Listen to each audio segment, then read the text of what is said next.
बिस्मिल्लाहिर्रहमानिर्रहीम अस्सलाम वालेकुम। आप देख सकते हैं होंडा CG125। इसके अंदर जो है टेबलेट जैसी एक आवाज़ थी जो नहीं जा रही थी। ये पंजे को लाजमी चेक करें, ये एक सादी बाइक है विदाउट यूरो है और इसके अंदर आप ये देख सकते हैं ये इसका पंजा है, रोकर पंजा। अब देखने में तो ऐसा लग रहा है कि ये वेल्डिंग वगैरह बिल्कुल इसका ठीक है, स्पोर्ट वगैरह ठीक है, लेकिन ये फिर भी आप ये चेक करेंगे तो ये प्ले दे रहा है और इसको इस तरीके से खोलेंगे तो ये पूरा खुला हुआ है और यहाँ से ऐसा लग रहा है जैसे ये वेल्डिंग हुआ हुआ बिल्कुल ठीक है। ओरिजिनल के अंदर भी वेल्डिंग के एक स्पोर्ट आते हैं, लेकिन आप ये देखें तो ये बिल्कुल पिन अलग है, ये अलग है। अब इसके अंदर जो है ये इस तरीके से प्ले आ जाती है अगर ये लूज़ हो तो।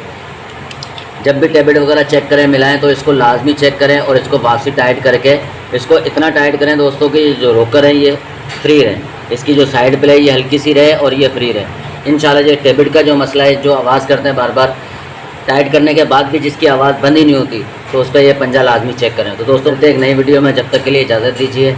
अल्लाह हाफिज़।